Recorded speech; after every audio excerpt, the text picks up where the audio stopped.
Good afternoon. My name is Dr. Carlos Perez, and I welcome you to Nova Southeast University. My co-host, Susanna Sullivan. We're extremely pleased that you've joined us today, and we have a very powerful, important presentation. So sit back, relax. We will record so you can share this with friends later. Before I start, I have to tell you that this presentation is very personal. Everyone here, they are colleagues, they're friends. They are friends of NSU. They're very special to us. And I have the distinct pleasure of dedicating this presentation to a gentleman named Preston. And you'll hear a little bit about this gentleman in a little bit. But I think we should begin with introductions. So Dr. Campbell, please introduce yourself. Yes. My name is Stephen Campbell. I'm an associate professor here at Nova Southeastern University College of Psychology. And my emphasis has been on community psychology, diversity issues, the psychology of social change, and my interest is also in substance abuse. I've been here for 22 years, so I'm one of the old timers. Our next person will be Dr. Lewis. Thanks, Steve. I'm John Lewis. I am professor and actually the chair of the Department of Clinical and School Psychology here in the College of Psychology at NSU. I've been here a long time. Initially came here to help work on diversity issues, to bring curriculum, and to bring some form of change in the program. I've worked with first responders in training along with correctional officers and parole officers in both Canada and the United States. In the 1980s and 90s, I co-authored a couple of books on the assessment of minorities in America. And so a lot of my career has been trying to fight systemic racism within the college and in other areas of society. I'd like to pass it on to who's next. I guess it's Marla Robinson. Dr. Robinson, please. Thank you. Hello and good morning. My name is Dr. Marla Robinson. I am a licensed clinical psychologist in St. Louis, Missouri. I am proudly serving as the Midwestern Regional Representative for the Association of Black Psychologists. I'm also a primary care clinical psychologist for the St. Louis VA. I do a lot of work regarding community trauma and how we can help heal and push forward. And I would also like to briefly introduce my son, who Carlos dedicated the presentation to. So this is Preston. Hello. Hello, Preston. Welcome. Hi, Preston. Hi. Thank you. I And love your art. is Dr. Stacy Williams. Hi, everyone. My name is Stacy Williams. I am an associate professor at a small liberal arts college in New York, Marist College. I'm a licensed psychologist. I'm a school psychologist. I primarily do work in the areas of consulting, interventions, and recently in diversity and equity work in tertiary institutions. I work with both PK through 12 schools and helping them think through what their diversity and equity initiatives are going to be, how they're going to roll it out, how they're going to build capacity in their staff. And I'm honored that I'm here today to actually engage in this conversation with everyone. Dr. Rains, I pass it over to you. Good morning and good afternoon. My name is Tara Rains, and I'm an associate professor of school psychology at the University of Denver. My work primarily focuses on looking at that intersection between law enforcement and schools and ways in which schools work as agents that facilitate youth contact with the juvenile justice system and with law enforcement. And in doing that, I've partnered with school districts, with correctional facilities, with juvenile justice agencies, and done some consulting work with a few municipalities around that. And I am excited to be here and have this conversation. I think the time is now, and I am excited about the momentum that's been built over the last few weeks. We will enter into the conversation in just a few minutes. As individuals are signing in, I'd like to welcome again everyone to Nova Southeastern University. My name is Dr. Carlos Perez. I'm an alumnus, and I am the Director of Outreach at the College of Psychology. Suzanne O'Sullivan is my co-host, and one of the things I'd like to mention to you is that today's presentation is part of a series of workshops that I've offered over the years, and we call them the Shark Chats. The reason that we have that term is that that's our mascot, and the chats feature faculty, alumni, students, and occasionally community members, our friends that are connected through the field, and we focus on psychology, counseling, and related subjects. Today, one of the things that's really special is that Dr. Marla Robinson and Dr. Tara Rains are both alums of our program, and we're really honored and very proud of what they do in this community. Especially, Marva worked with me for years, and I'm just so proud to see what she does for the community. And so, Dr. Campbell, can you begin our conversations?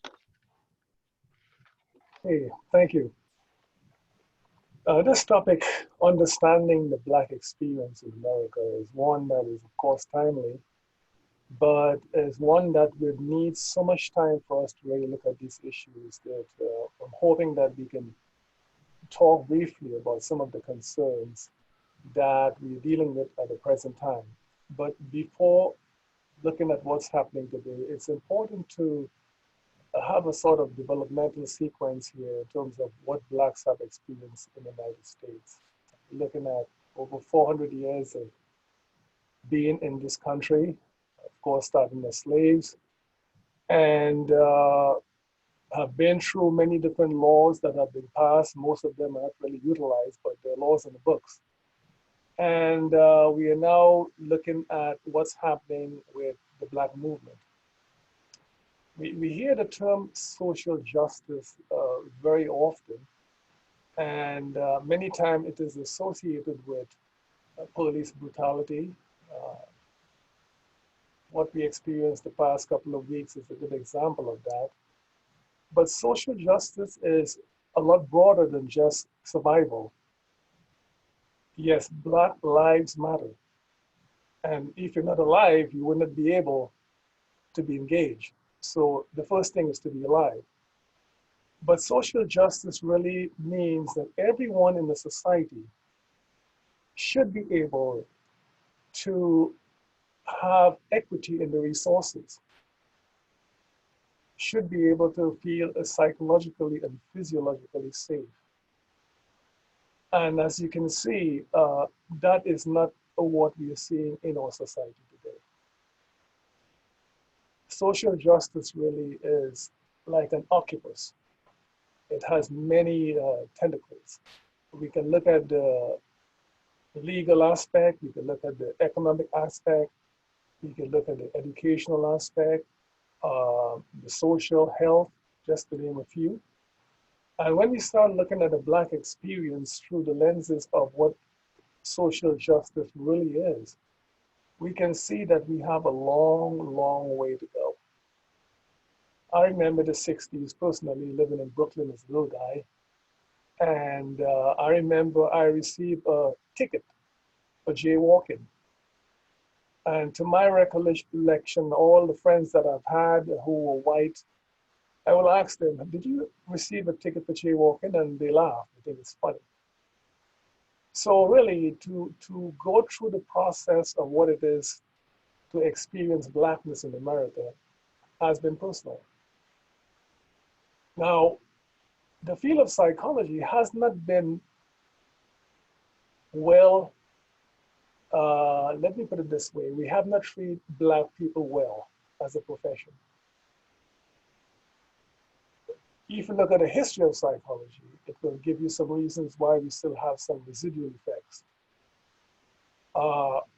Sir Francis Galton, look at people like G. Stanley Hall, who was the first Black president of APA. We can look at Tillman, who was one of the pioneers in testing. These individuals saw us as not fully human. not fully developed on educational. And some of the sentiment of those views are still present in the sense that Blacks are still seen as not fully human. And because that is held maybe more unconscious than conscious level, Blacks are treated differently. What we are seeing today with police brutality is also coming from that historical perspective. Another thing that's important to keep in mind is that when we talk about the Black experience, we are not talking about one shoe fit all. Because a Black person who is born in a wealthy family will have a totally different experience from someone who was born in a poor family. The only thing we may have in common is that we may be Black. And when you're Black, you cannot hide. You stand out, you're visible. But other than that, we have to take into consideration the economical systems through which Black people live. When you're poor, it impacts every single aspect of your life: health, education, and so forth. My concern really with testing in terms of the Black experience is that many children are being tested still today and placed in special ed classes and other types of situations where they are not allowed to maximize their potential. And I think we have to pay attention to that because it's causing a vicious cycle of kids getting into trouble. There was a recent study showing that some of our kids in the elementary school system are really programmed to be a sort of a pipeline to the jail because we are not providing adequate mental health services in our education system. And I'm hoping we're going to get a chance to talk about that later on. But more importantly, I think that the Black Lives Matter movement right now is only focusing on survival. And that's important. If you can survive, then you can have opportunity to change things. And I think that that's very important. But we have to move beyond that because poverty is such a big issue among Black people. As a matter of fact, one of the major reasons why so many Blacks are dying with the COVID-19 is because of poverty. Poor healthcare, diabetes, hypertension, a lot of the disorders that we find among Black people can be monitored and taken care of and will have a longer life expectancy. So as we look at this whole issue of understanding the Black experience, I'm hoping that we can look at what racism has done and how it manifests itself today. It may not be overt, but it's a lot of covert or racism that we still see in our education system, at the universities, in our communities, that we have to pay attention to. We have to know how to deal with those issues. I remember the marches in the 60s. It's only when white people joined that we really got the momentum. It was hard to send dogs and hoses on your own people. The same thing is happening today. Look what's happening. Blacks and whites are coming together. And once that starts to take place, then the momentum is there for change. And I'm hoping personally that this movement that we have, especially with all the young Black and white people in this country who have a totally different perspective, that we can really make a big difference and we'll have a better understanding of how we can work together in this society. And those are my opening remarks.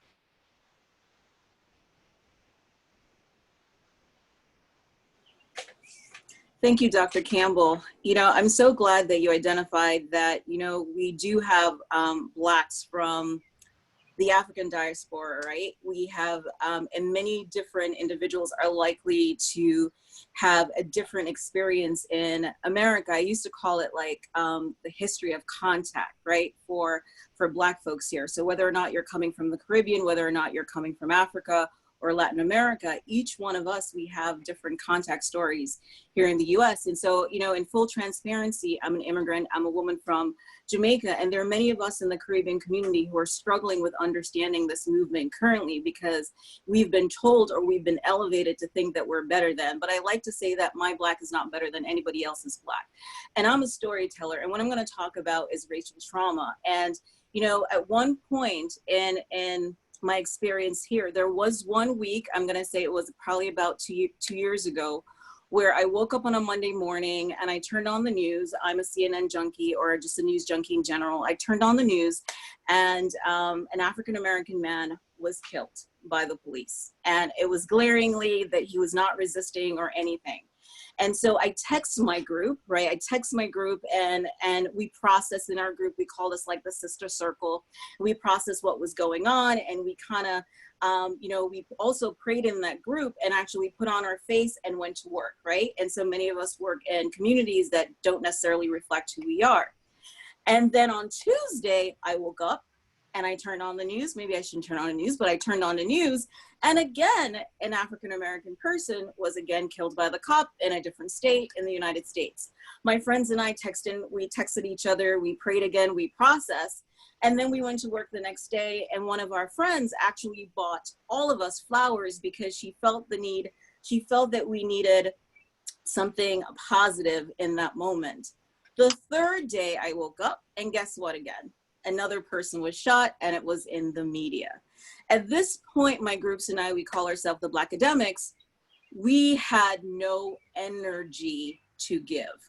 We were spent, right? And what's important in the story, we're all adults, we all have adaptive coping strategies, but by the third day and the third onslaught of seeing these images and hearing these things in the media, we were spent, right? And I often joke that, I lost my mojo. I couldn't figure out how I was going to be in a space with my students and teach when I did not have any resources to give, right? And so I go into work, and a white colleague comes up to me, and she was like, "Stace, I don't know what to say. Can I give you a hug?" And I received her hug. Another white colleague comes up to me and says, "I don't understand what's going on. Help me process." And in that moment, I said, "I can't help you process what's going on because I'm actually in pain right now." So I actually said, "Not today." But what that experience led me to do is I wanted to research what it was that I was actually experiencing. And it took me to the research literature, and I've begun to understand what racial trauma is, right? Because I was actually feeling it, right? And in the literature, there are two camps that says that, we can experience racial trauma if we have these encounter experiences that we have no control over, right? So that's one camp. And then there's another camp that says, well, you don't necessarily have to have the encounter, right? But you can experience racial trauma through vicariously, right? And symptoms of that is this uneasiness, this disrupted sleep, cognitive impairments, and all of those things, right?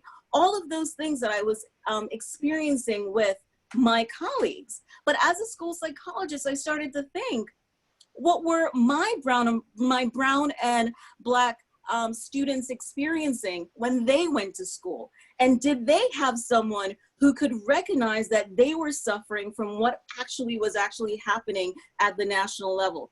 Did they have someone who could say, "How are you? How are you feeling?" Right? And so we're finding currently that there are many of us who are struggling with racial trauma, right? And many of us who, I was talking to some folks the other day that said that they were in this fetal position, they couldn't really move. And I like when Dr. Campbell says, we're in the survival mode, but at some point we have to think about, how do we deal with this trauma so that we can be psychologically well, right? And that we can not only survive, but we can thrive in spaces that continue to deny our existence, right?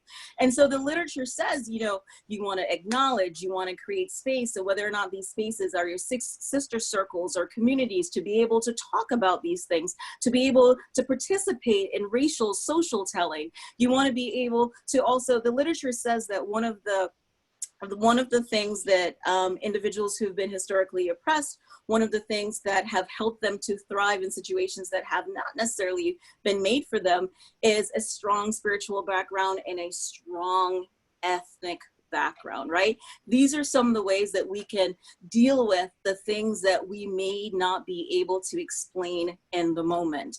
Again, I'm looking forward to continuing this conversation with you guys, and I'm actually going to pass it over to Dr. Rains.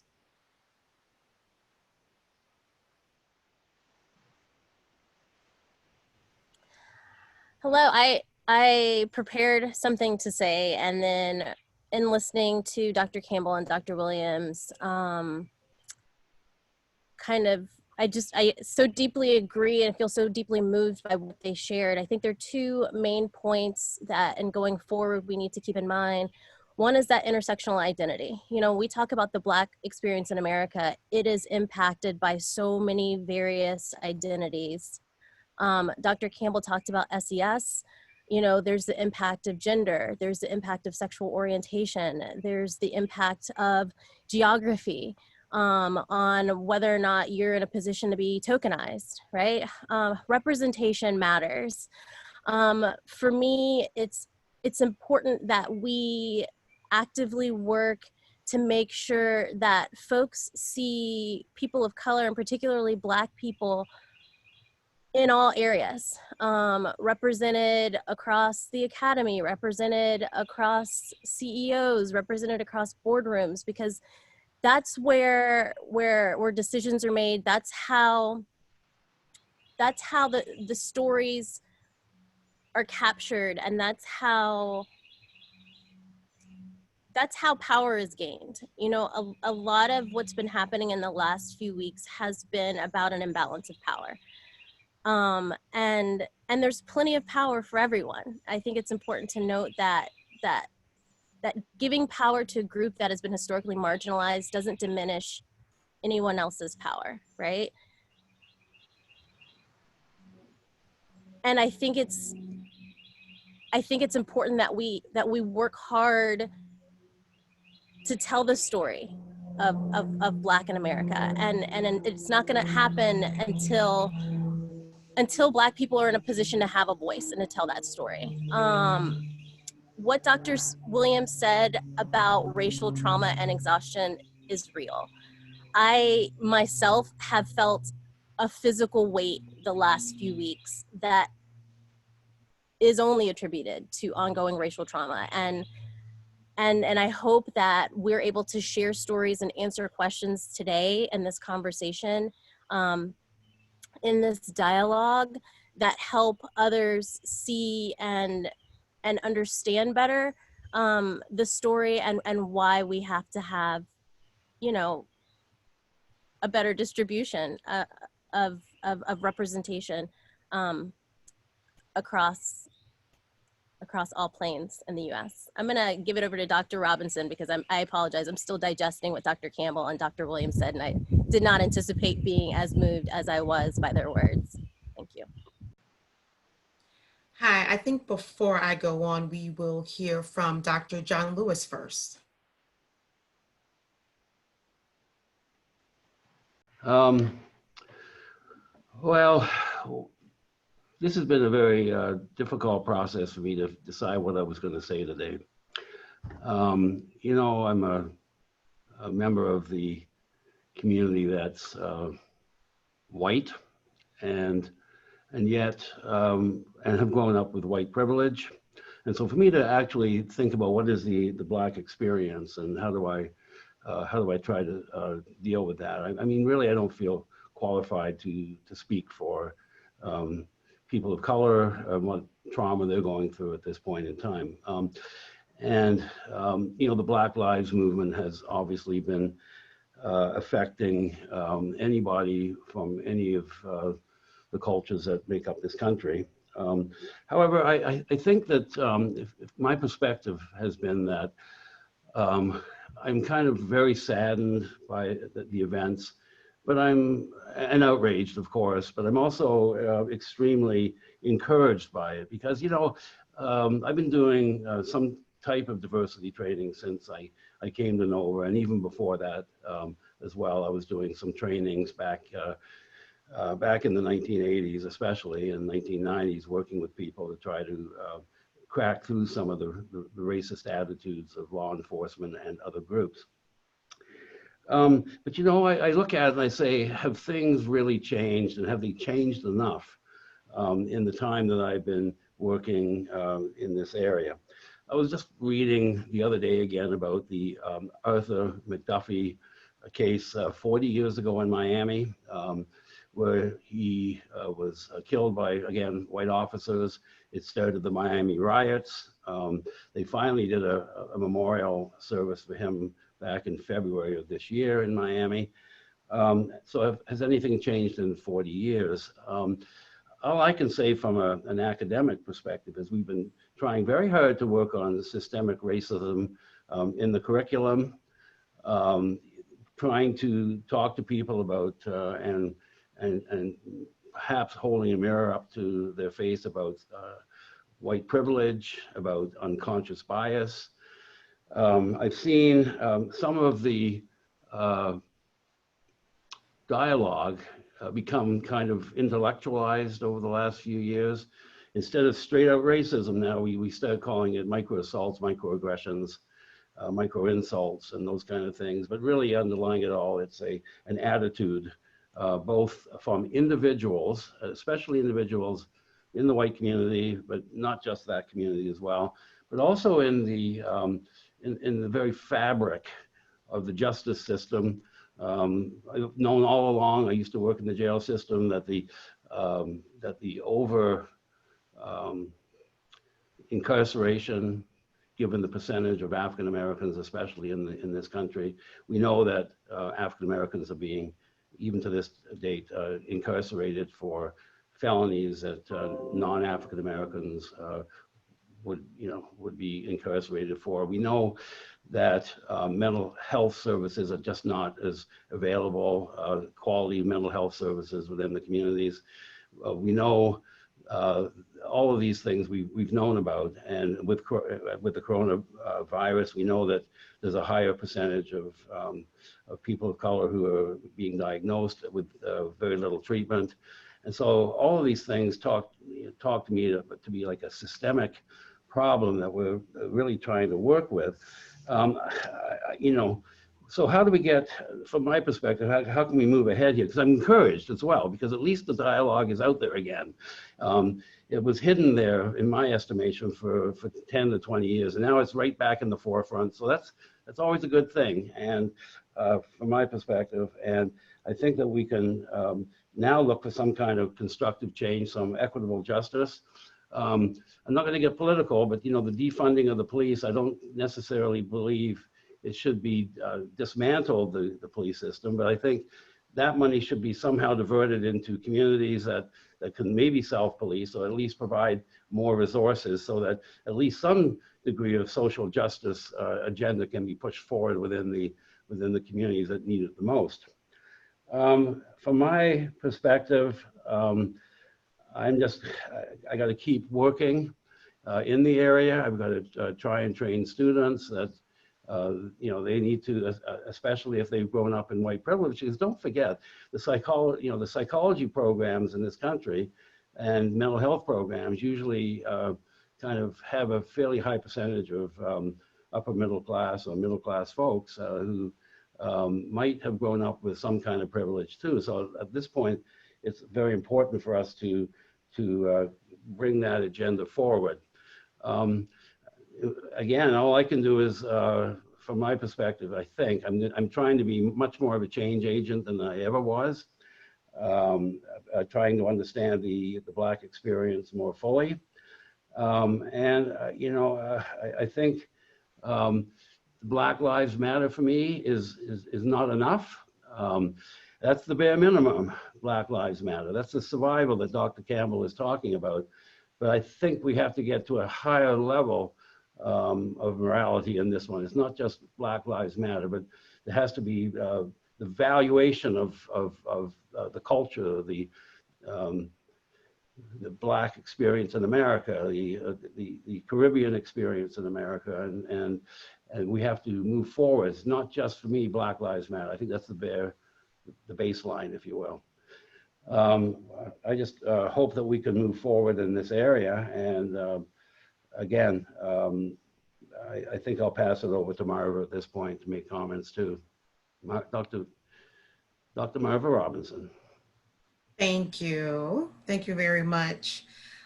First, I just want to say to Dr. Campbell, Lewis, William, and Rains, I'm truly honored to be a part of this panel with you all. And to Dr. Perez and Suzanne O'Sullivan, thank you so much for putting this together. It really is a timely discussion and one that we all need to be having. So I want to start off by saying, sharing a little bit, okay? My name is Dr. Marla M. Robinson. I'm a single parent of a 9-year-old boy who I love more than anything in this world. He has a dog named Bella. I was born and raised in St. Louis, Missouri, to Gil Preston Gridiron and Marva Jean Robinson. My father is deceased. He was a high school graduate from the St. Louis City Public School District. He retired from Boeing as a janitor. My mother, a recent retiree, after 27 years working for the University of Missouri St. Louis, she worked as an administrative associate. My mother also graduated high school in the St. Louis City School District. But after putting my sister and I both through college and graduate school, she just recently went back and in 2017 graduated with her bachelor's degree. I have one sister, Shavonna Robinson. She has 2 bachelor's degrees, 2 master's degrees, and is a certified reading specialist. She's a school teacher in a predominantly white school district in St. Louis County. I have one niece who I will also gladly give my life for. My sister and I were raised in the St. Louis County Public School District. In high school, when I asked my college counselor if I could get started learning about college, I was told it wasn't my time. I was just a freshman. So my mom and I made a tough decision to move me out of that school district and into a private college prep high school. My graduating class had 5 African Americans and a 100% college acceptance rate. In my lifetime, regardless if I was in a private or public school, Black teachers were rare. I didn't see or experience my first Black educator until the 6th grade. After having Mrs. Lisa Meeks, I didn't have another Black educator until I stepped foot on the college campus of Claflin University, which is an HBCU. So I'm sharing my background because I want you to have some insight into who I am, so you can understand better the Black experience I'm speaking from.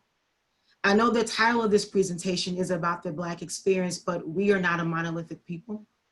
And my Black experience isn't the same as all Black people. And I wouldn't make the assumption that everyone would feel the same way that I do. So I just wanted to share a little bit about who I am. And even though I've always worked in environments where I was the only Black person, and I've had my share of fighting against oppressive systems, I'm also aware that to have moved in those spaces speaks to the privilege I've had. My questions to you will be, are you aware of the privilege that you have? Have you leveraged it? And are you willing to? This world, in my opinion, needs a real display of everyone working together for change. Yes, Black people, we are resilient and we will continue to take care of each other. But we are so beyond tired, beyond exhausted, beyond traumatized. Most of us are just plain old fed up.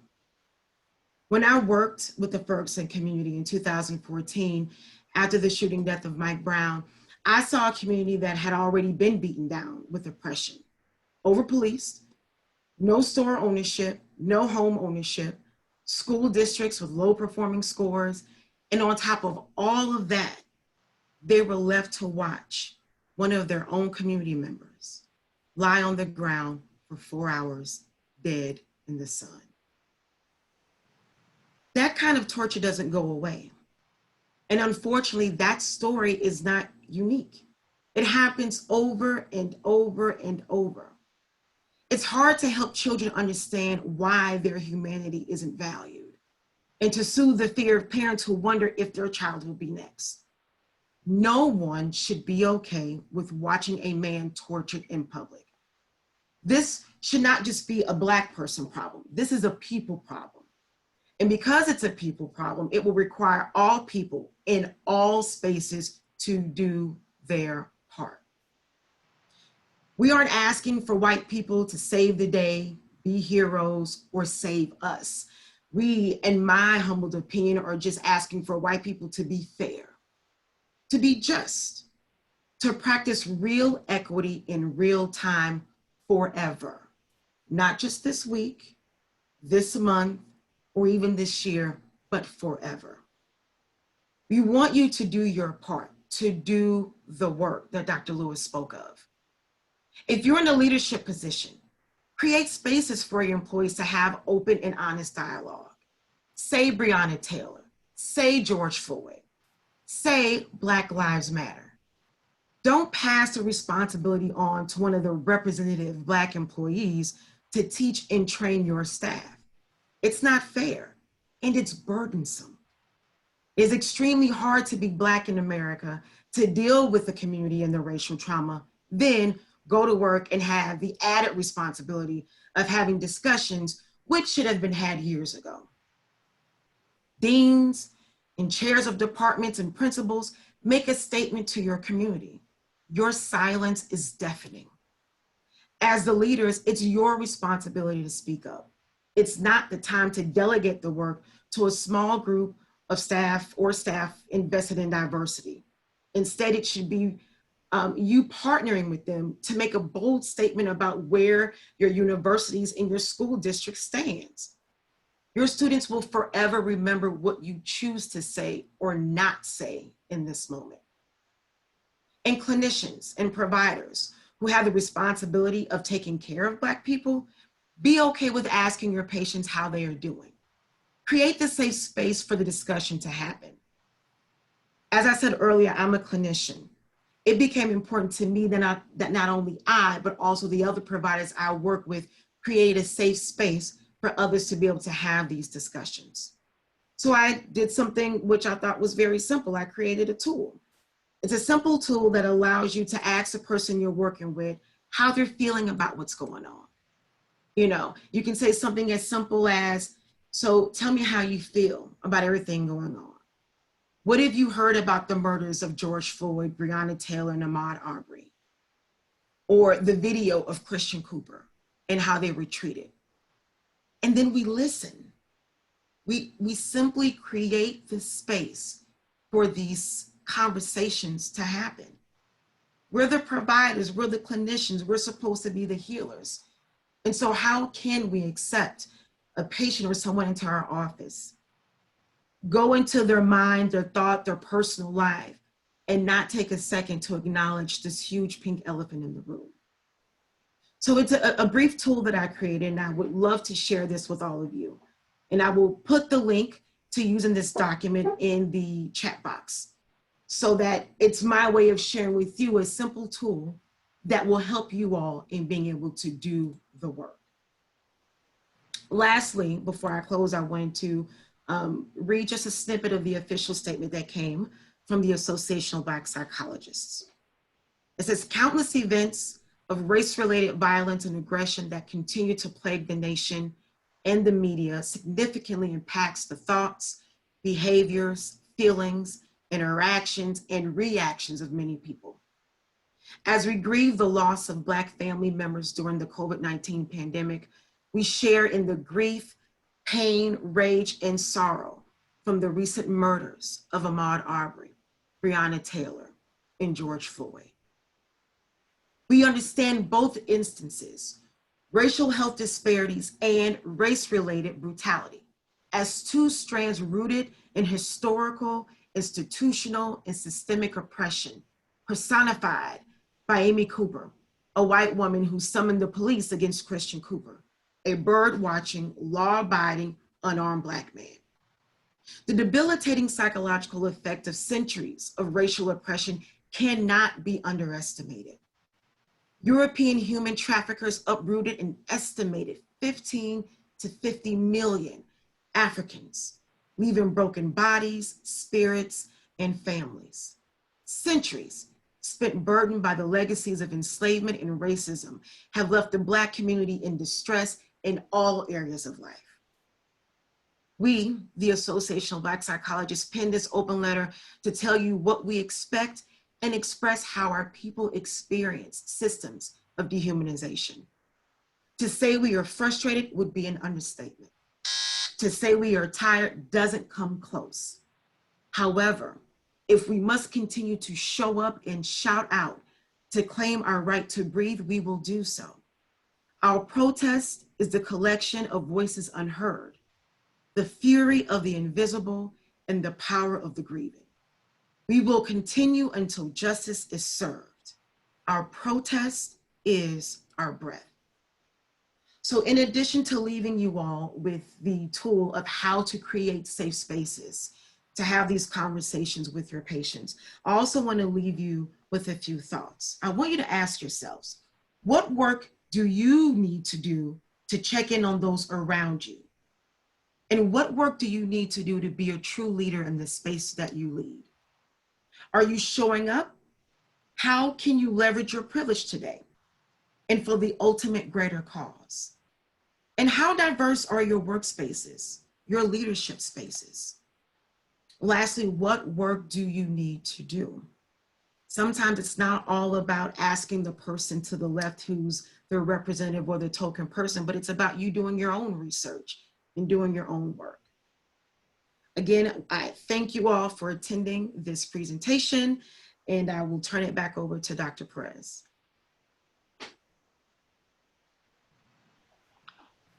Panelists, please engage your cameras. Please take a moment to reflect. And please realize that, again, this is just the beginning of the conversation. And I will now open for questions. And Suzanne, I believe you have some questions you could start with. Yes, if, just to start off, obviously in what's going on, how white America is reacting to everything that's going on, it appears to be sort of an epiphany that people are actually seeing and realizing what's going on regarding systemic racism and injustice towards the Black population, people of color. My question to the panelists is, why now? What's been going on isn't new. It's been happening for decades. Why now?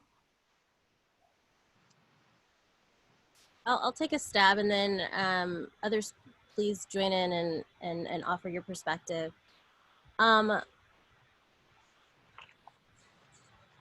From my perspective, I think it's kind of the perfect storm of time.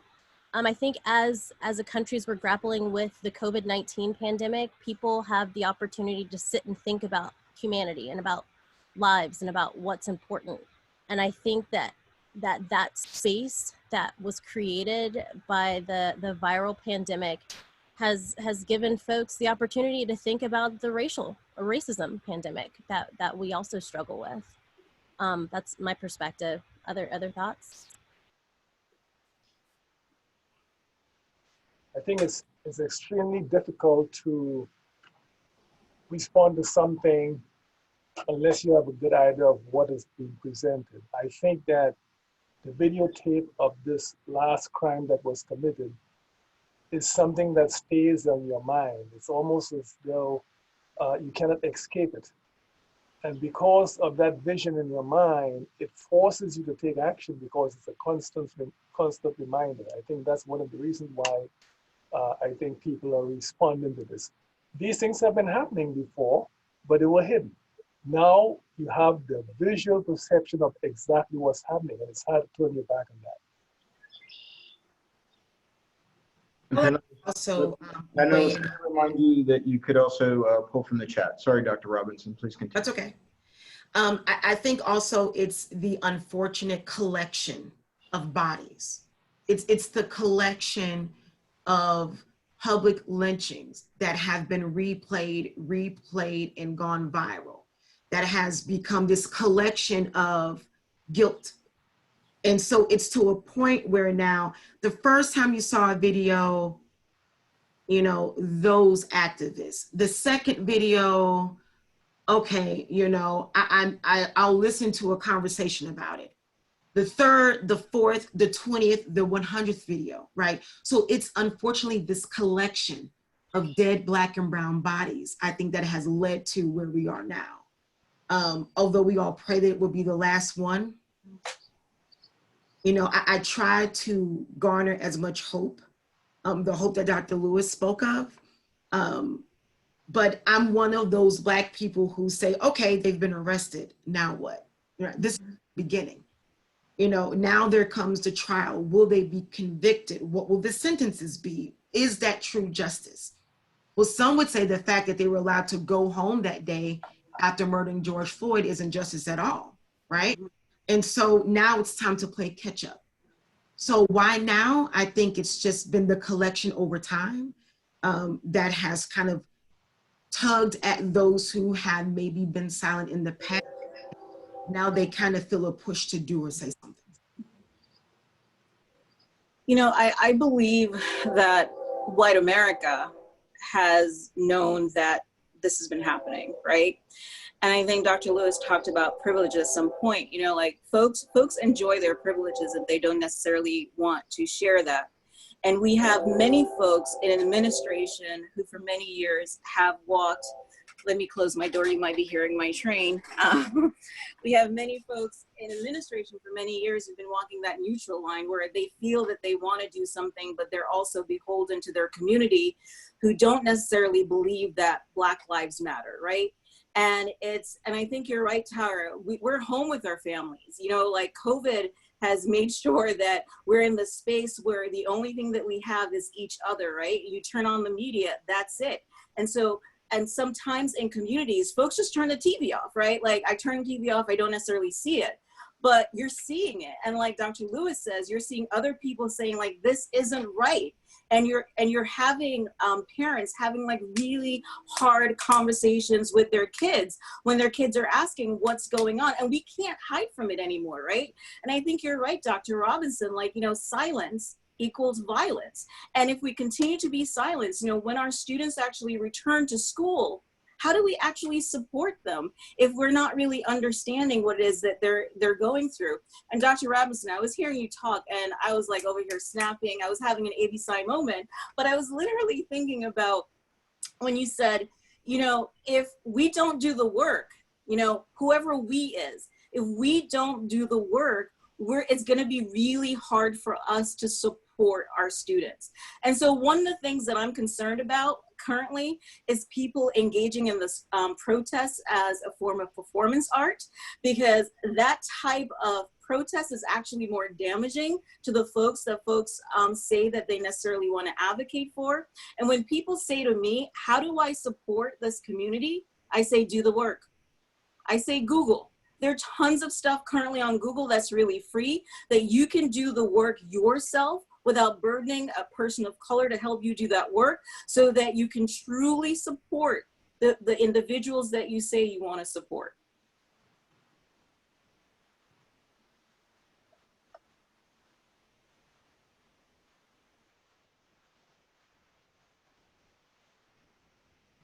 One second. John is moving. We'll come back to Dr. Lewis. All right. There we go. Hi. So I think in this era of being sequestered with the COVID virus, I think everyone's right about that. I think also that we're hypersensitive to what's going on the streets and so on. But I think everybody's got cameras now, and I think we've got phone cameras, and so we're going to see a heightened sense, I think, of more. Probably more atrocities in the next little while too, even though I think the justice system is trying to tone itself down a bit. I still think we're going to see a lot more heightened tension over the next few months. I think we're going to see some I hate to be pessimistic. I think we're going to see some more death, perhaps among African American community. They have to. The justice system has to do something right now. They've got to move these cases ahead.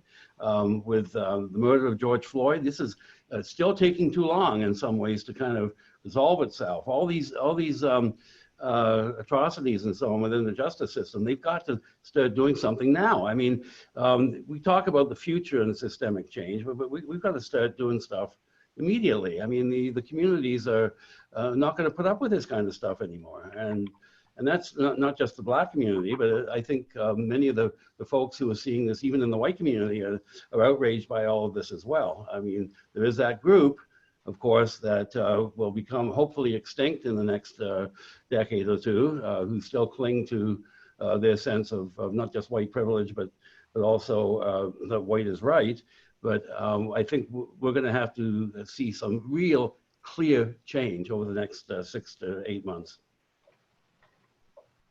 So clearly social media has played a huge role in documenting and broadcasting incidents of injustice, in white privilege, in police brutality.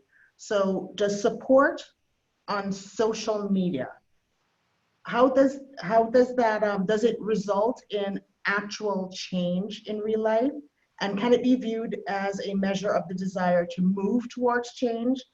And on the same lines, is social media rooted more in perception, as Dr. Williams said, performance art, or can it be used as a means of accountability? I would say yes, and so I think that there's definitely ways in which social media is used as performance art, right? And there are folks who are like, oh, if I black out my Instagram, people will say I'm not racist, and then I can go about my life, you know? And I have said to people who've asked me about that, is I was like, blacking out your Instagram is not work, right? Like, you're not doing the work. It takes seconds, it's a demonstration.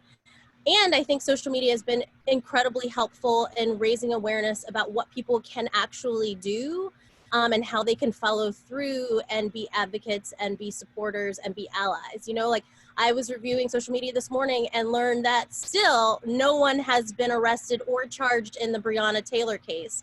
A Black woman who was sleeping in her house, who is an EMT, was shot by the police, and the police report that was released was negligible, right? At best, negligible, right? And so thankfully, because of things like social media, individuals are able to easily access the mayor's phone number. They're able to easily access the police chief's phone number. They're able to easily rally and have form letters so that they can be advocates in a way that would have taken a little bit more energy, I think, in the past.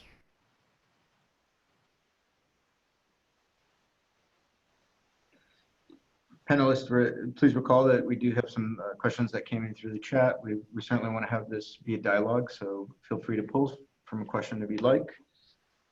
Actually, there was a really great question in the chat box I've been trying. Quite a few, actually. Yeah, I've been trying to grab a hold of, and it's one that's about, it's as a school administrator, what would be your best advice on addressing this issue with the staff? One, pretending as if the problem doesn't exist doesn't help people grow. Agreed. Often in schools, people shy away from allowing teachers to go there, with many areas at school with emotions and saying what is on the minds of educators.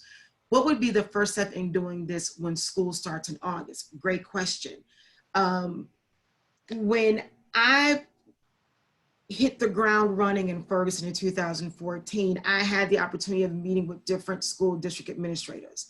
And the number one thing I said then, I said the media, and I will continue to say now, is if you say nothing, you will get the opposite result.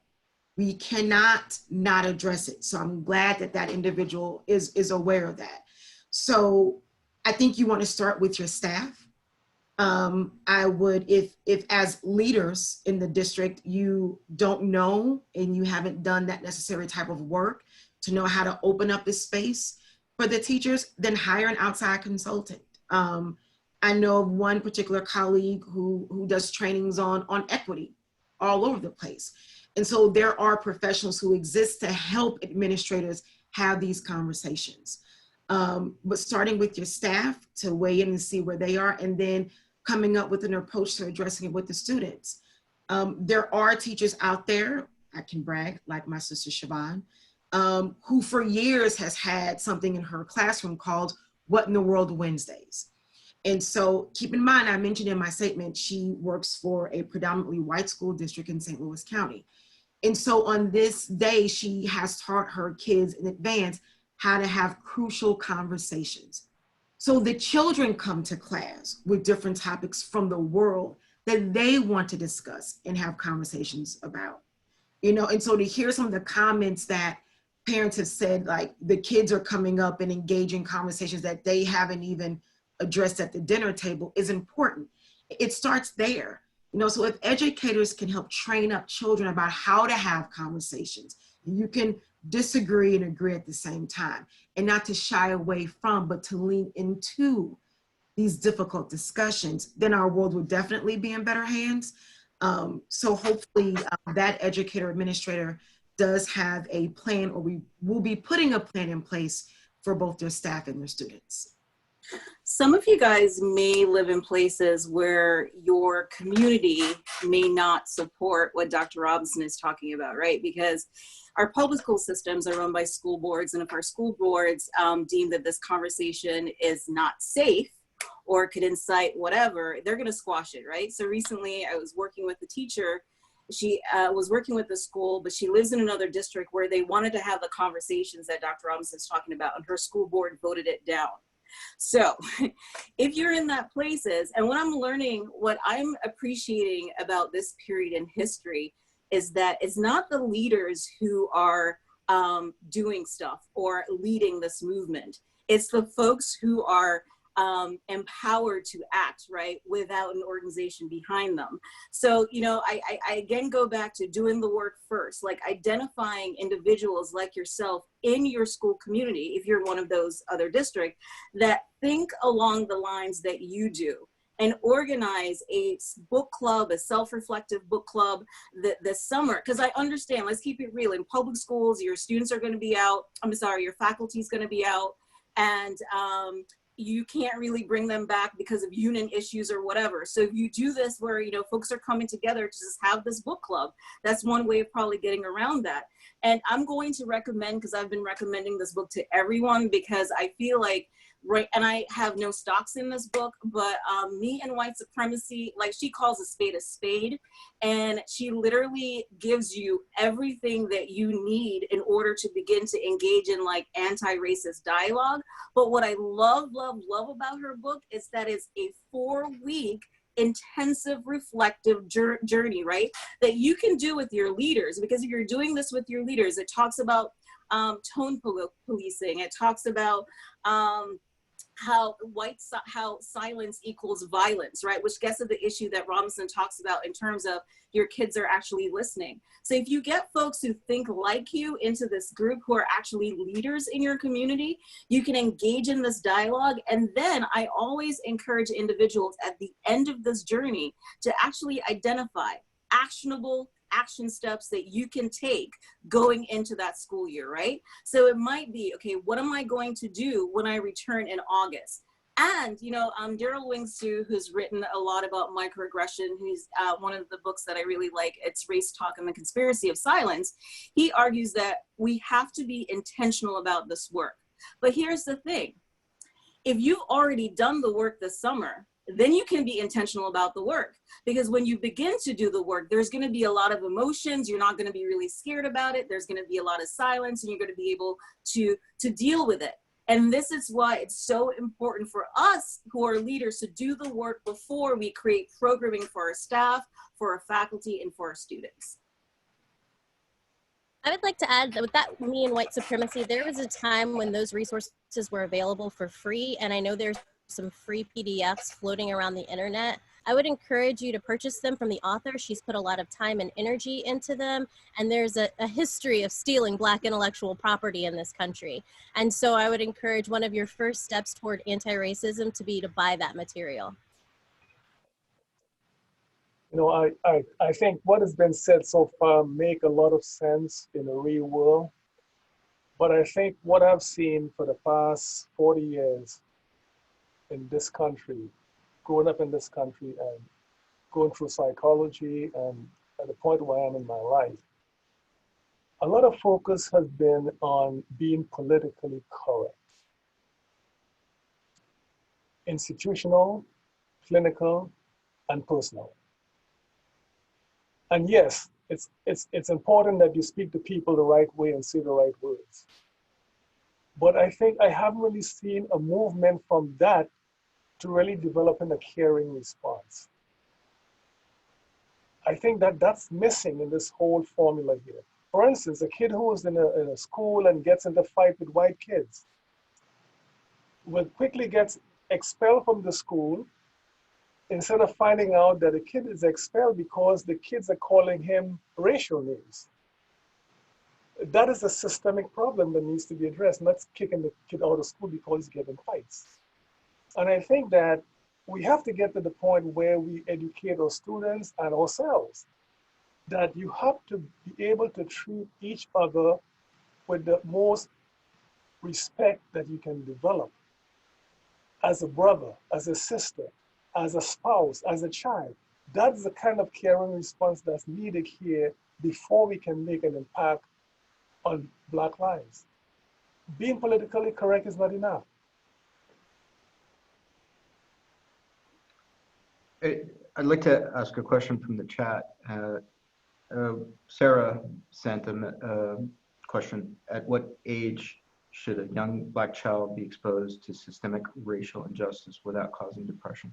Since we have a panel of psychologists, I thought this would be really appropriate. And one of the things that hit me are those images of young people, African American, with the sign, "Am I next?" I can't imagine. Moms, psychologists, teachers, what can we do? Well, actually, so I'm thinking, so the question is about at what age to start having these conversations without making a child be depressed. And actually, some of the research I know that has come out of the Journal of Black Psychology shows that the earlier these conversations happen, the more it fosters resiliency as the child is older. So what's happening is when you're having these conversations with the child, you are in a sense preparing them and you're creating a buffer for them so that when it happens, they know how to better respond versus if these conversations never happen and they're caught off guard. So the conversations can happen as early as when they're entering the school,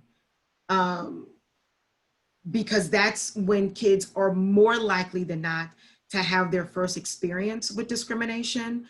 Unfortunately, most schools don't have educational staff that match the students that they teach. And so I would recommend starting to have these discussions as early as preschool. And again, you know, it's not in essence causing depression, but actually building resiliency.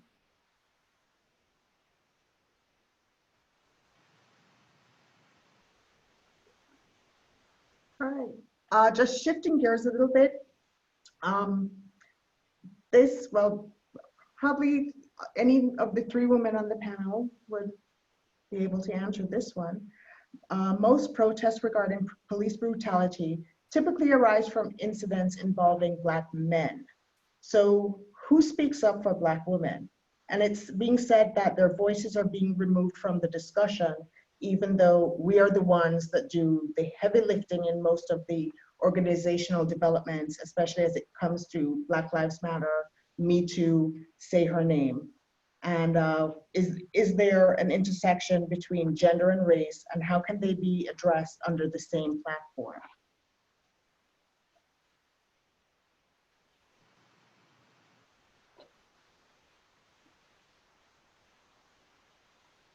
Yes, I think the intersectional identities have a tremendous weight on the experience of being Black in America, right?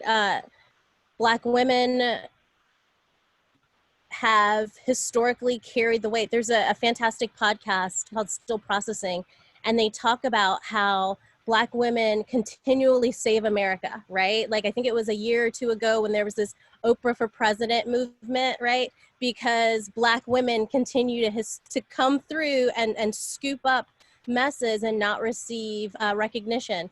Right now, there's a group called Girl Trek, and they are doing a Black History boot camp. And for 21 days, they are highlighting a Black woman in American history who has done tremendous, tremendous work. And it's been fantastic and soul nourishing to listen to, because we don't know our history as Black people, right? And we don't know the contributions that Black women specifically have made to our history. And so, yeah, I do think that there's a disproportionate burden on Black women. And absolutely, it's when there are incidents with Black men that it tends to get more attention. But I think that's just the nature of misogyny in the country. So. And I think we continue to push against that. We stand up for the Black women and we say their names. And then we also pull on the others in the movement to also remind them to also say their names. I think sometimes there is such a focus on the movement in the moment that there is not a lot of space given to kind of look at where there is some division amongst the party. But those conversations do happen all the time. I can say for sure, even amongst activists, when you have women who are out there leading the marches, leading the protests, leading the activism, yet they may not be the first ones that are interviewed or given the space. So those conversations are constantly happening. And so we do have to all remind ourselves that there are just as many her names as there are his. And that the ultimate goal is to move the entire movement forward, while we remind our brothers just as much that, you know, we also need that same sharing of the burden and the work, as well as a recognition for what's being done.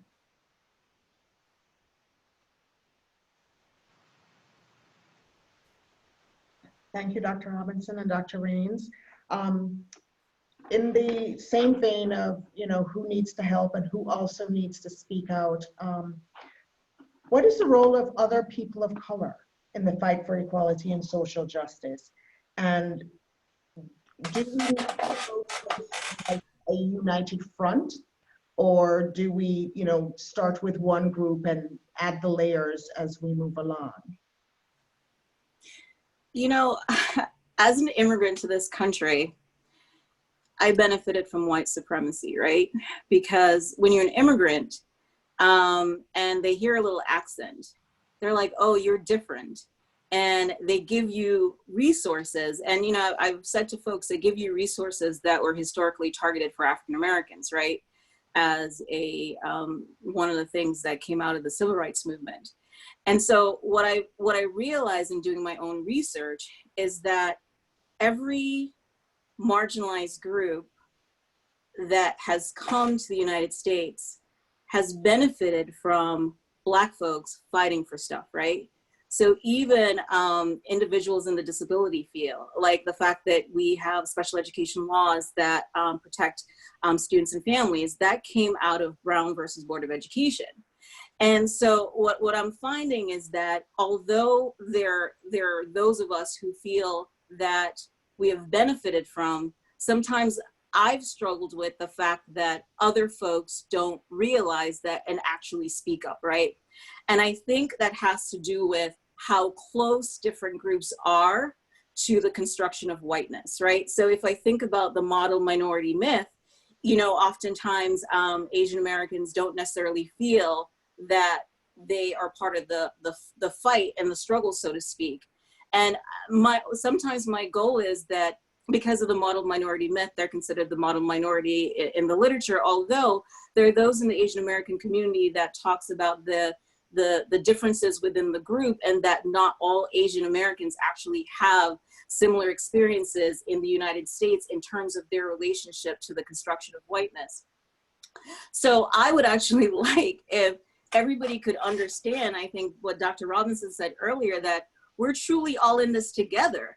But I think our system is set up to literally divide and conquer, right? So if I give you a little bit, you're not gonna say anything. And so like recently I had a discussion with a colleague who's Jewish, who recognized that his ancestors became white as a function of the GI Bill, right? So like Jews in New York moved from the city to Long Island, all of those places because of the GI Bill.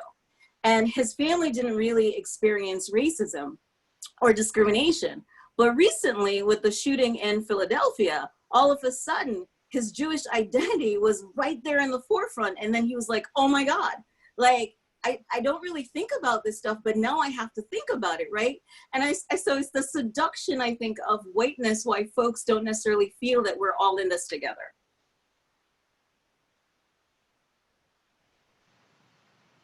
What she said. Well said. So we definitely are all in this together. I mean, you know, you first, then no. I think that mindset is adopted from the literature of white supremacy and how to conquer and divide. Now we're all in this together, and we are all needed to move this movement. I think that's true, but I think we have to take into consideration what is presented as facts.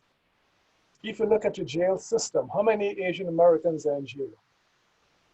Okay, so I think that it's one thing to say that we're all in this together, but there are some real issues with being Black in America, and it has to do with color. You see, acceptance is in Black on one end and white on the other, and that continuum, the closer you get to whiteness, the more acceptance. That is something that's universal. It's in the Caribbean, it's in Africa, all over the world. And that means that if you're really Black, you're in trouble.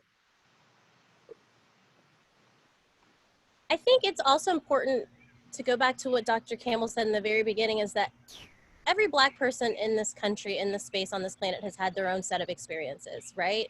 And I think that the assumption that even all Black people feel the need to be a part of this fight and this struggle is tremendous. I know there's the expression, all skin folk ain't kinfolk, right? There are some, you may bump into, and we even see these people propped up strategically to promote white supremacy. And so I think I agree wholeheartedly. We are all in this together. You know, like, if it's always like, who's next, right? Like, if they'll do this to Black people, who's next, right? Like, what group is next? Who's going to be the next to be marginalized? And I think folks forget, you know, like, if a rising tide like helps all ships, like everyone benefits when everyone's treated humanely.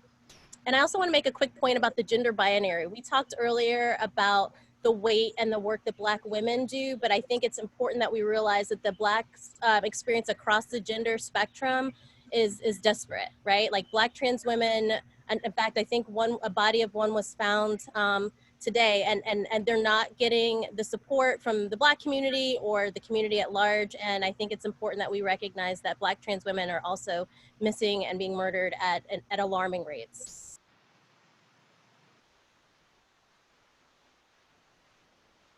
Dr. Lewis, if I can put you on the spot, I'd like, here's a question for you.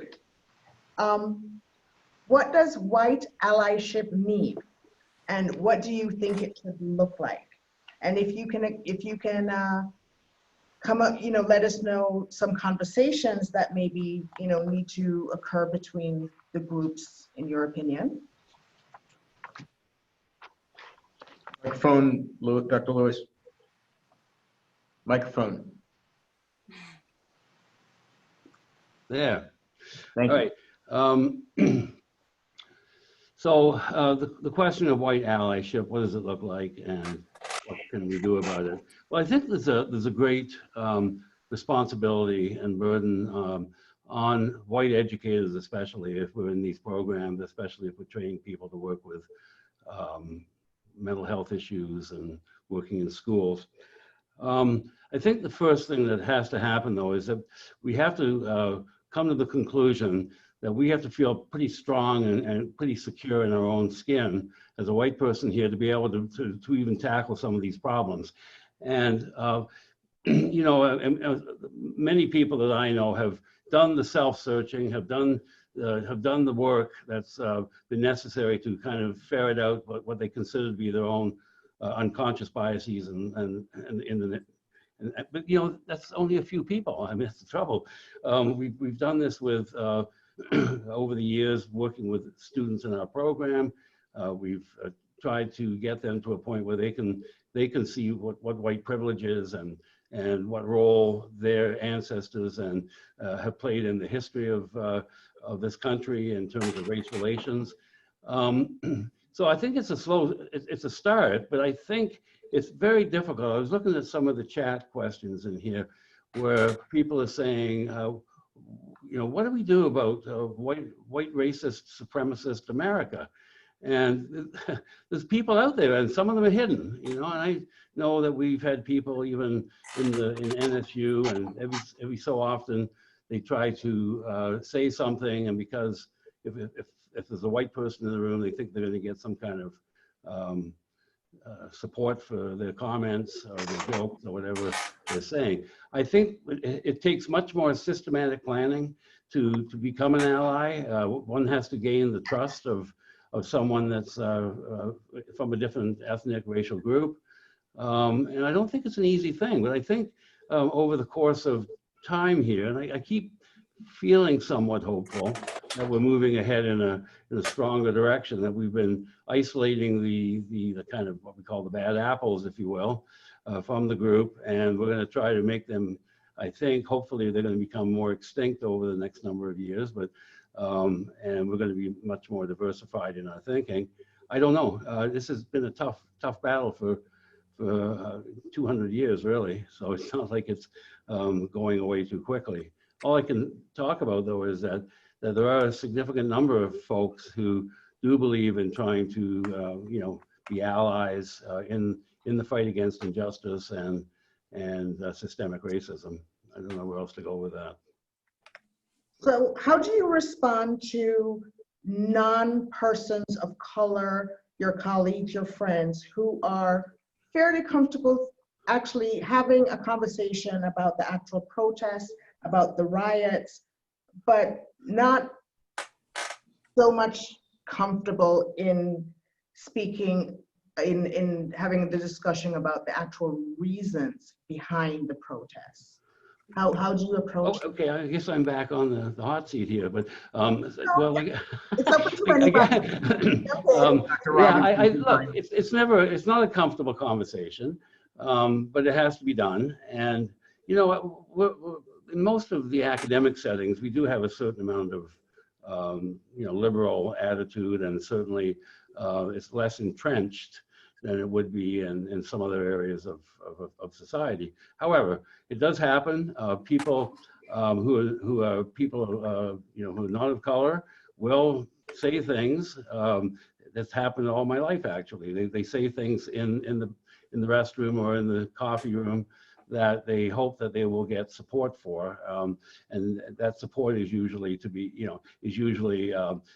a racist joke. They want me to laugh, or they say, "Isn't it awful that, you know, that the expectation is this, and what is happening to white America, and you know, we're going to hell in a handbasket," that kind of thing. But I think all we can do is on an individual level is to try to not endorse those attitudes.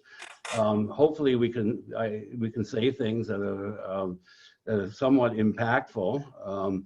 But I've tried in the course of my time to shift from accepting those kind of comments to actually making sure that I don't endorse them at all. And sometimes I'm not popular with people, but that's the way it's got to be. And I think we've all got to take responsibility for that as well. I wanted to add, because there was a follow-up question there, if someone else can give their perspective on allyship. And we recently had a presentation about a year or so ago about what is allyship. And so one thing that we wanted to make clear in talking to a room of people who wanted to be allies is that your allyship is designated to the individual who calls you that, right? So I may see a person as an ally, but I don't want my ally to think that she or he is an ally to all Black people, right? Because they haven't learned the work that you've done, where you stand. So the allyship is restricted to the individual who sees you as such.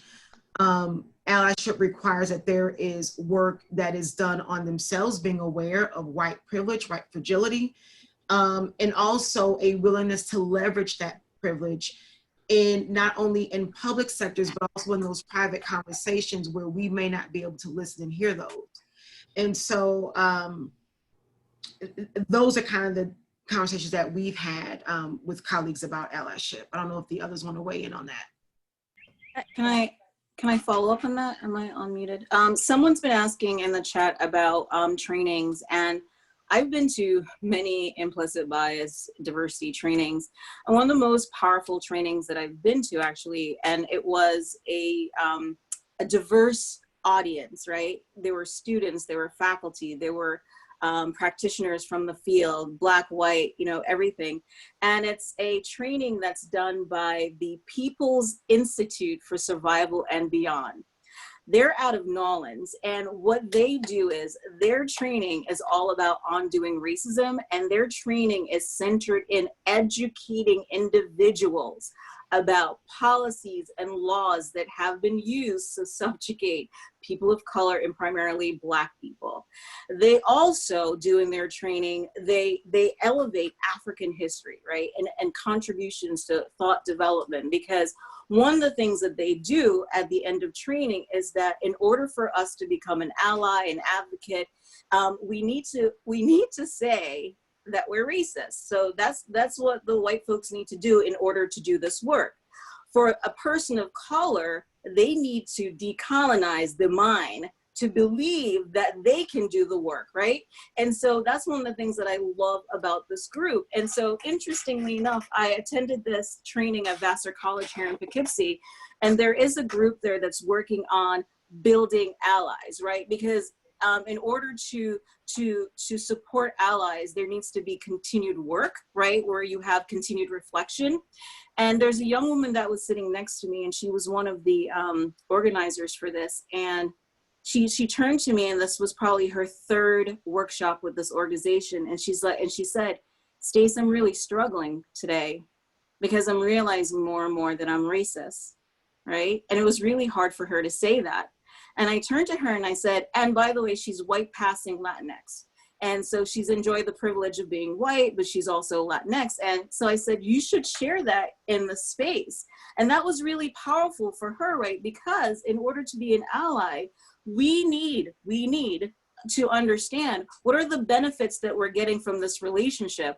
And just like Dr. Robinson said, then how do we leverage this position to open doors for others and to advocate for others? So the organization, again, is, just in case someone wants to Google this at some point, it's called the People's Institute for Survival and Beyond. Their training and equity work is grounded in African American or African research, and the website is pisab.org. That's fascinating and very interesting. The one thing I'm going to mention to our panel, again, we're running a little low on time. So if there's a question you want to grab, we want to make sure that this is a conversation. And maybe because we are an academic setting and people have to go teach class. So don't worry if you have to excuse yourself. And any other questions you want to address? I wanted to speak to the exhaustion part about that ally question, because I think there are times when folks position themselves as allies and it becomes more work for the person that they are supposed to be supporting. And I think the piece that becomes exhaustion is the need for validation. So if you find yourself, like, I don't know, posting something about Black Lives Matter and then you forward it to your Black friend, or if you have found yourself randomly texting Black people that you know or haven't talked to in a really long time and asking them if they're okay this week, right? Like that's the kind of stuff that becomes exhausting, right? Like the first part of the week last week when I was getting these random texts from white people, I was like, oh, you know, this is really upsetting. You know, people need to do their work, like writing really eloquent text. And I've gotten to the point where I'm now saying no. And then just letting the people sit with it, right? Like you need to do your work. So just keep that in mind when choosing to be an ally. There's some great questions on here, by the way. I appreciate all of you for really being thoughtful. What are some other ways that non-persons of color can be an ally and offer support without putting the onus on the BIPOC community to, you know, to tell them what they, you know, how they can help? What is it that they can do for themselves? Some other suggestions other than what has already been stated. I think doing it without looking for the praise or validation, right? Like for me, just do the work. Like that's the biggest thing you can do. You can support and do some of these trainings. You can read these books, you can listen to podcasts, you can learn about the experience of other people, you can learn about the history of other folks, you can appreciate and elevate and consider them when it's time for a leadership position, because again, representation matters.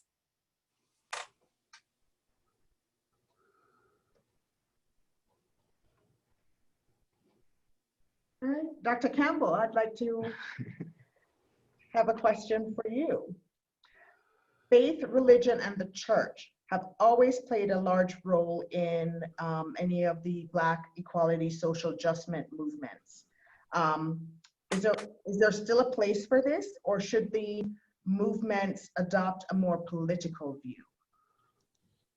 Well, it is true that historically the Black churches has been a very, very important part of their survival. I think if you look at what happened during slavery, that's the only place that Black people used to get together so they can talk and share ideas and plan escape route and things like that. And I think still today, the Black churches give people a chance to have an opportunity to have dialogue, to hopefully set the tone and educate the people about the things that they can do still for their survival. I don't think that the church is left out of the political scene. I think that the church is still somewhat political in the sense of helping people make responsible decisions. And spirituality is something that's very important. And I think we're seeing that more and more coming up in terms of the field of psychology, that, you know, we are kind of spiritual beings. I'm not talking about religion, but we are kind of spiritual beings. And I think that that part of the self has been somewhat buffered, but it's coming up more and more where people are trying to figure out what am I here for? What's going to give my life meaning? And those kind of questions, even though they're existential, forces people to look at change. And I think the church does give you that platform to continue working towards change.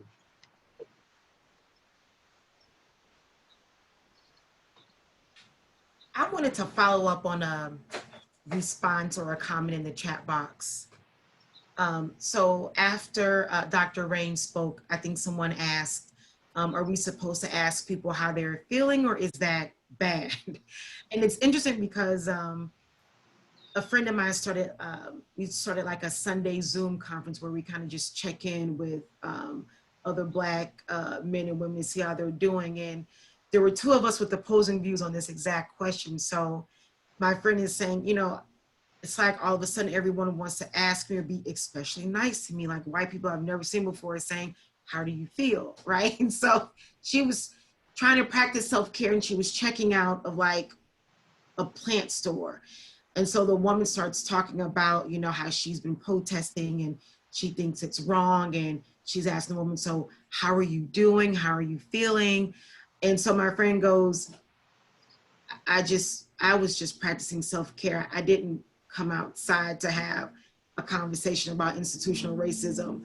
And I was telling my friend that that instance to me is hopeful, right? Because there's been enough dialogue about white silence being deafening, right? And so asking someone how they're doing isn't necessarily work, but it shows that individual's intentions of trying to bridge some sort of a communication. So yes, I think it's okay to ask people or ask Black people how you're doing. If you're my friend, how are you feeling?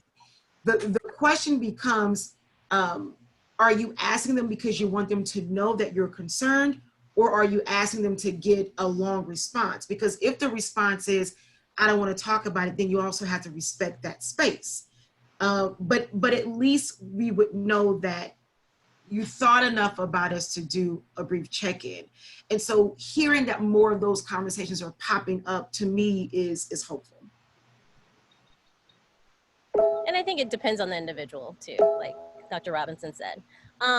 Because I think there's also a history of Black trauma being pornography for white people. And so I think there are some people who want to guard themselves against that sentiment. I want to go, there was a question about young children being colorblind that was asked, and I wanted to respond to that. I'm trying to find the exact question, but I think from my perspective, it's never too early to talk to your children about race. As a school psychologist, as a parent with two littles, I have a 2-year-old and a 10-month-old, and it's a miracle they've been quiet through this entire thing. So and my 2-year-old, my partner is white. My 2-year-old has said, like, Daddy's so pink. I'm like, yeah, Daddy is so pink, right? And so I think it's important that we not shy away from these conversations or make them taboo. If kids notice things, they notice things from the moment that they're born, and as soon as they have language, they're attempting to label and put words around what they have noticed and what they're experiencing. And I think when we shush them and shut them down, what we're teaching them is that it's not okay to talk about race, right? So when the little white boy in the store points and says, that lady is brown, instead of the mom going, shh, no, she's not, she's fine. Like, we don't talk about race, like, that's rude, right?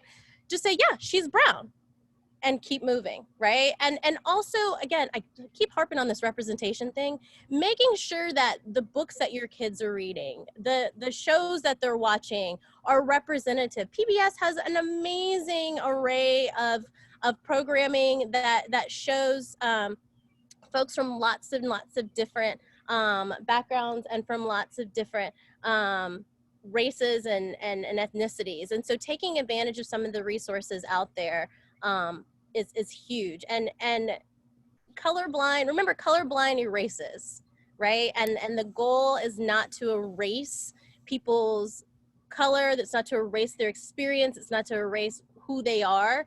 The goal is to embrace it and elevate and celebrate. I wanted to respond to Stacy's question in the chat. Stacy, that's a really long question, right? And so Stacy's question is about working in an urban district that's dismantling their police department. I like the fact that your school's actually using restorative justice practices. What recommendations would you give to better support services? I always tell folks who are doing this work that it's going to take time. And oftentimes people think that all they need to do is to bring in a consultant for a day of talking, and then magically stuff is going to go away, right? And so when people contact me to work with them, I always say no. If you want me to come in and talk to your staff for 3 hours, I say no, because this takes sustained work, right? And so it's coming in, like I've been working with the district where we meet over the summer, we plan over the summer, and then we meet throughout the school year. We meet with small groups of teachers and problem solving. And I was with the school in the fall, and one of my teachers was so excited because she implemented something that she learned in the first session, in the second session, and it worked. And then she was presenting that at a conference, modeling for folks how to do cultural pedagogy in the classroom. So where to start? It literally takes time, people coming together. And I recognize in this moment, people are thinking that they don't have time and they need to be reactive, but this is when we truly don't need to be reactive. This is where we need to say, okay, if we're looking at the data and the data says that we have X amount of individuals of color who are, in these spaces, then we know that that's a problem. If the first thing that you're doing is getting rid of the police in the school, that's great. How then do we educate the teachers in the school to actually see our brown and black boys as not necessarily being problematic? Because there was actually a recent study that was published, and it's on my Twitter page. I actually uploaded it sometime this week, that really talked about, the fact that many classroom teachers have biases that actually impact the way that they treat our students, right? And so it's thinking about like, okay, if we get rid of the police, we're doing the restorative practices, what training do I need for my leadership team? What training do I need for my teacher and staff team? And how does that actually trickle into the classroom? But what I tell people, when you do systemic work or systems work, it takes about, and please don't kill me, 5 to 7 years to truly change a system. And people don't like it when I say that, but it takes time, sustained effort, and attention. Yeah, I agree. We've had a couple different chat questions about schools, and I referenced earlier about having a colleague that does this type of work in training, and how, you know, hiring someone, an outside from a professional to do work versus leaving it to be the burden of your own staff is a better route to go. So I will make sure that I put also in the chat box the name. Her name is Dr. Kira Banks, and her company is called Raising Equity. And so she does this kind of bias training and work, not only in large corporations, but also in schools. So I'll be sure to add that to the chat as well. Okay, panelists, we have some of the participants in the audience. They're asking for your social media contact, if you don't mind. So I'm on Twitter as, actually, I'll put it in the chat room. This is my Twitter handle. Oh, that is not my Twitter handle. My spell check is doing crazy things, people. All right, here we go. There you go. All right, so while everybody's, if they want, if they're putting their contact information in the chat box, so when you are having a conversation with your friends, your colleagues, how do you handle what is being termed whitelash on a personal level? It's when people get very angry at the discussion. And usually that anger, I find, comes from a discomfort in the discussion. How do you handle that? You know, when they start the resistance to acknowledging that there is a very defined power structure in this country. And people who say, for instance, I don't see color, without acknowledging that when you say you don't see color, it can be interpreted into you don't see me. Comments? I always want people to see color, because it tells a part of my story. And so when I hear people say colorblind or don't see color, then it is to not see me. And so what we don't want to do is make someone invisible. I'm a psychologist and I work in primary care, so these conversations come up often. And so what I've been telling other trainees that are coming up, becoming clinicians, is that you're not always going to have patients who agree with you, right? I said, in fact, I see those as wonderful opportunities to give that person a corrective experience. Sometimes the anger and the shouting is out of fear that they may be yelled at or admonished in some way. And so it's a perfect opportunity for a clinician to create a different experience for that individual. So to just start with open-ended questions like, well, what do you think about this? Or what are your thoughts? And so you can show that individual that we can have a conversation and we can disagree. We can still walk away from it being okay. I think you also have to acknowledge at a point when a person is not willing to bend or be flexible or open to seeing any other opinion, and listen, allow them to have their moment and not put too much energy in it, because you have to recognize that there's nothing you can say or do that will allow that person to crack the door a bit.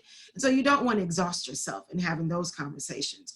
But for the ones that, even if someone says, I don't think systematic racism exists, and they're willing to have the conversation, then we can have the conversation. It could be meaningful.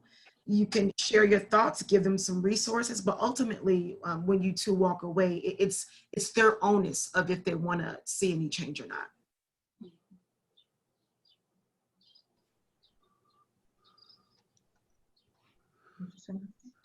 Should we say last questions?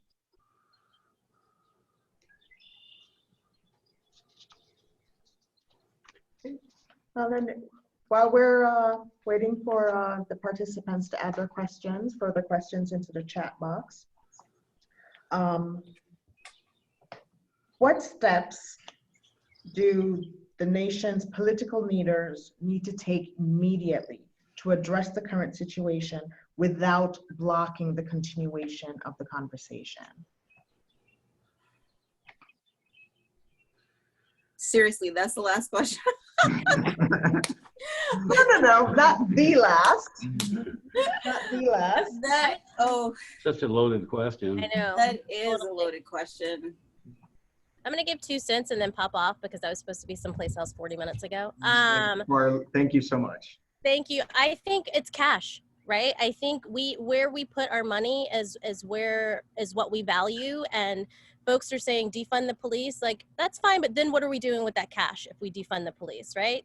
Taking money from places that don't support unity, that don't build up community, and putting it into things like education, putting it into things like recruitment and retention, and putting it into spaces that, you know, that will support and build the Black community and honor the Black community and honor the contribution of the Black community to America. So that's my 2 cents. Cash always helps. All right, I adore you all. Thank you so much for coming. Reach out on Twitter, reach out on email. I'm so honored. I mean, what a great group of people. You all are amazing. All right, bye everyone. Thank you, Dr. Raines. Please come back.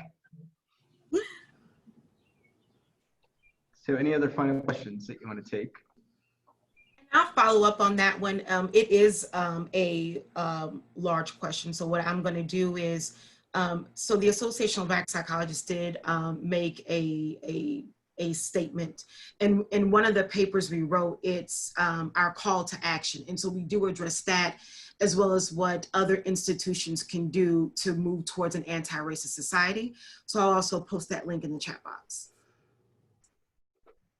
But I think we should not leave out the point that we have to, first of all, preserve life. And I think that some of the requests of the Black Lives Matter movement make a lot of sense. Let's try to make sure we don't kill people first. Mm-hmm. And that, to me, has to happen right now. And that's what they can do right now. All those other things that are important can come after that, but we have to save lives. So no more let the foot on people's necks and the backs and killing people. If we stop that process, then we have a dialogue now about how we fix other things. So let us breathe first.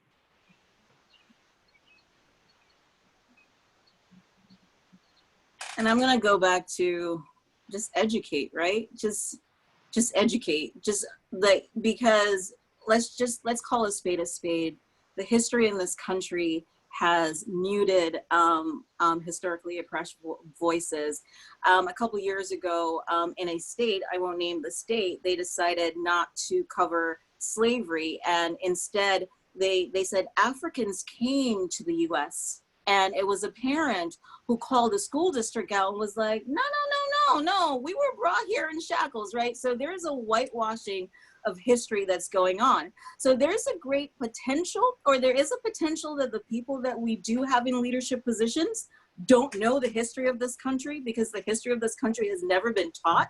And so, like, when my students are exposed to the benefits of the GI Bill, or they read Pamela Rosenberg's book about how the Jews became white, they're like, what? Like, white people benefited from welfare? Yes, they did. And it was called the GI Bill that did not benefit the African Americans that were coming back from World War II. And so, you know, the folks that we have who are supposed to be leading us don't know the history of this country.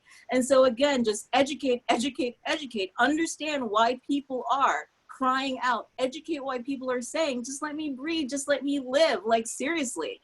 Like, once you understand the history of this country, you can understand why people are protesting the way that they are protesting.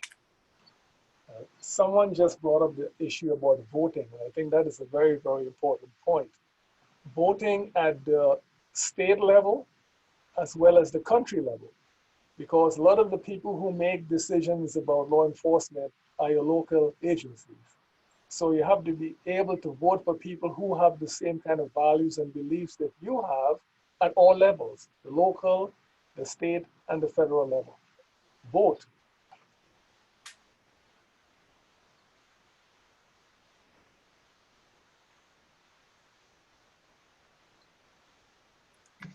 So Amen. we obviously, as Dr. Williams said, this is not a 2-hour conversation. And what I have to applaud our participants that we've had hundreds of people stay on for 2 hours, and we try to do these at lunch because we all have different obligations. But this is really just the beginning. This is I'm personally committed to making sure that we do more, and we do have plans to continue more. I want to give our panelists an opportunity for a final thought.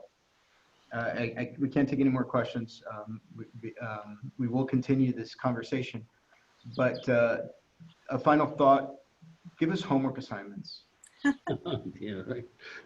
What should we be doing? And we got some great resources. People went, they were just, so many people wanted Dr. Williams's resources, Dr. Robinson's. We have to focus on a positive. There's a lot of people out there that want to see change, and we are part of that. My homework would be go back and read the history of race relations in America right from the very beginning and start looking at the history of America, like Dr. Stacy Williams said. I'm surprised at how many people just don't know what's happened in this country over the last 200 years. Simple as that. You know, first I want to thank the NSU community for inviting me here to participate on this amazing panel. I felt like I went to church with Dr. Robinson. And I have to give a shout out for ABSci because as a young junior faculty, ABSci was one of my first conferences that I went to. And it was like literally going home to family. They adopted me. And at ABSci, I met Asa Hillard, who was absolutely amazing. And I did not know who he was. And I invited him to lunch and he made me pay. Like, if I had known who he was, I would have said, you pay because you're making mad money. But anyway, so, you know, I go back to education, right? And every summer or every semester, I choose a genre to educate myself on, right? So like this summer, I'm all about reading feminist literature, especially Black feminist literature. And if you guys follow the hashtag on Twitter, Cite Black Scholars, you'll be introduced to Black feminist authors who've been doing the work of intersectionality, who've been doing the work of critical race theory that is so important to the anti-racist work that we're about to do, right? Now, many of you guys might be saying, I am so busy. So this is my Audible app. And on my Audible app, I have, you know, Me and White Supremacy. I have it in book format, in audio format. And when I go on my long walks, I'm listening to Me and White Supremacy. I have The Inner Work of Racial Justice. Oh my God, this book is amazing because if you're gonna do this work, you're gonna need to engage in self-care. And Rhonda McGee is all about using mindfulness to recenter us, to recharge us so that we can get back out there. A lot of folks are talking about Stand from the Beginning, and I'm also reading Radical Dharma. So my homework would be, there are tons of resources that are currently online now. That is FREE. Now, the Academics for Black Lives, I realize that some of you guys have already followed me on Twitter, and that link is on my Twitter page, is doing a survival wellness week for a week, right? And it is free. Of course, you can donate. I'm so grateful for these folks. They're educating us, and they're also telling us how we keep sane in this particular movement. So again, that's academicsforblacklives.com. That link is on my Twitter page. You can follow it and it's free. So there are tons of resources out there that you guys can actually tap into to increase your own cultural competence before you get on the front line to fight for our students. Yeah, my final was very simple. You know, I think that if you want to understand Black people, you have to spend some time with them. Get at the feet of some of the elderly folks who know the history of this country. And they'll tell you. And I think that it's important to really do something. Just don't tell the person something. It's better to do something. Words are cheap. Action is what you need. And I really believe that I'm seeing it more and more with my students here, that they're moving away from political correctness to really developing that caring response. That caring response is so important. And I think that I will suggest that people just do some reading, but mingle with people who are going through these experiences and learn from them. If I can jump in again, though I don't know how many people are on the chat here who are in academia or higher ed or whatever, but there's a really great book out. I'm just going to show it to you here, called An Inclusive Academy. And it's all achieving diversity and excellence in higher education. It's by Stewart and Valian. I think a lot of people have been reading this lately to see what they can do about recruiting minorities into higher education, making it more inclusive. So I'm thinking if there's anybody on there that's in positions in universities and so on, it may be a worthwhile book to kind of look at. It's not that expensive either. I would say my homework assignment would be to buy a book, one for you as an adult, and then buy a book for a child. Buy a book that will challenge you to better understand white privilege, white fragility. There's been a lot of resources included in the chat panel by other panelists, but also buy a book by a Black author for a child. And either share that with your child or someone else's child, or donate it to your local elementary school's library. There is power in making sure that reading material is all inclusive. And then the second assignment would be, I would challenge you to dare yourself to either A, speak up when you're in those all white spaces and those jokes come up or things are being said. Challenge yourself to challenge that person. Understand that even in that moment, you are taking a stance for what is just and what is fair. And so step out on the limb and do that. And also I'd recommend joining a protest. If there's one in your area or one that's nearby, join one. I think the experience of being in a group of people that are all chanting and marching and fighting for the same thing can be a powerful exercise. So I challenge you to do that. I think we got most of our homework assignments. There will be a test, folks. We are a university. We will be checking up on you. This is one of my homework assignments. Make sure you're registered to vote. I choose an absentee ballot because of the current situation. That's one note. I've got a few homework assignments for you. Give to a foundation that can benefit, especially for the African American community. This morning, I chose to give to ABSI, the Association of Black Psychologists, on my own, and I will